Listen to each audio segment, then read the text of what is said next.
हाय नमस्कार. तर आज मी नवीन जागेवर दिसत असेल तुम्हाला आहे ना. तर हे आमच्या गावाकडं स्टेशन आहे बघा. मालगाडी थांबली आहे. पहिलं हे स्टेशन होतं जुनं, आता तिकडं आहे नवीन पुढं. तर वारं लय सुटलंय त्यामुळं कारपं लावलाय. तुम्हाला तर माहिती आहे माझं 24 तास कारपं लागतंच. ते कामामुळं सवय लागली आणि नाही कारपं घेतलं ना लय म्हणजे असं हे होतंय, काय म्हणतात त्याला, करमतच नाही. तशी मला सवय लागली तर म्हणलं चला बसल्या बसल्या एक ब्लॉग बनवावा, तुमच्या प्रश्नाची उत्तरं द्यावा. भरपूर जण असं कमेंट करायला लागल्यात, राधाला काय झालंय, राधाताई कुठं आहे, राधाताई हेडेव का टाकना, सोनाताई हेडेव का टाकना. तर मला पण माहीत नाही ते का टाकनात. आता मी काल गेले बघितलं तर घरी कोणच नाही, घराला कुलपा आहे ती. मग फोन लावायचा, तुम्ही म्हणता मग फोन लावायचा, तर मी फोन लावायचा तर त्यांनी नंबर माझा ब्लॉक केलेला आहे. त्यामुळं मी सोनाबाईला भरपूर फोन लावलं, त्यांनी काय उचललंच नाही. तर आणि वहिनींनी माझा नंबर ब्लॉक केला आहे.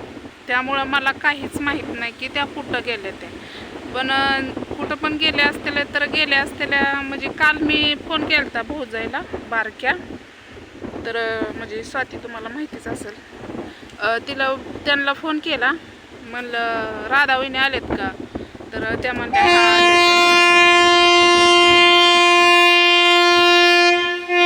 मालगाडी हल्ली. तर त्या म्हणल्या हा आलेत.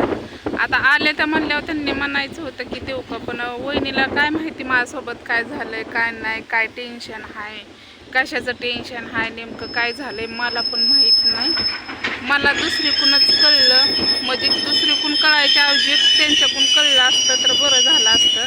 पण मी काल घरी गेली, घरी जाऊन मग त्यांना फोन लावला. मग त्यांना मी विचारलं की राधाबाई तुमच्याकडे आलेत का. आता हो का, जेवढ्याकडं माझा नंबर आहे तेवढ्याला मी विचारणार, बरोबर आहे काय. किती केलं तर ते आमच्या घरातले म्हणजे मी त्यांच्या घरातले आहे, ते आमच्या घरातले आहेत, त्यामुळं विचारावं लागतं.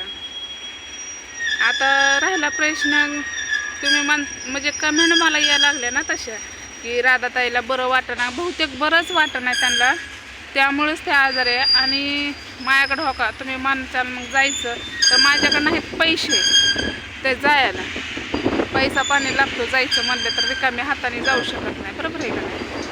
आणि घराला कुलप आहे ते. मग आता खेड्या मी बनवणार होती, पण नाही का वहिनी म्हणते ना काय गरज होती बनवायच्या, म्हणजे अशा काय गोष्टी होत्या. त्यामुळे मी बनवलेला डिलीट केला.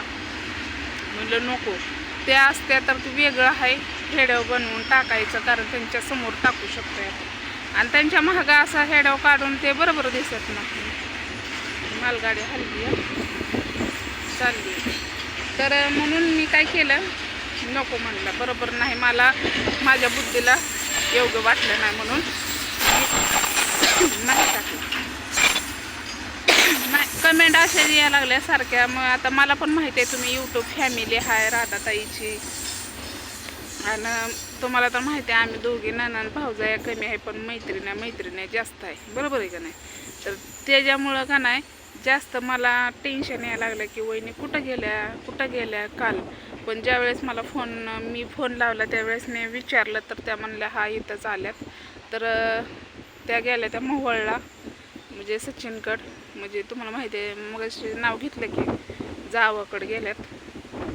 तर त्यांना बहुतेक तब्येत मी विचारलं की बरंच वाटत नाही का त्यांना, तर त्या म्हणल्या हाले बरं वाटत नाही, त्यामुळे ते तिकडं गेलेले आहेत. ते आता तुम्ही त्यांच्याच तोंडाने ऐकचाल की नेमकं काय झालं काय नाही. आता मला पण माहीत नाही की त्यांना नेमकं काय झालं आणि जे काय यशाचं टेन्शन आहे. त्यांना दुखणं कमी पण टेन्शननीच जास्त का नाही आजारी माणूस पडतंय बघा. विचारलंय असतोय आणि विचार त्यांना लय असतोय, म्हणजे मला माहिती आहे विचार लय असतोय, प्रत्येकाचाच विचार करतात ते.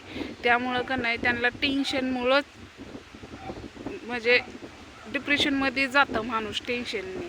मग अशा काय गोष्टी झाल्या असलेल्या.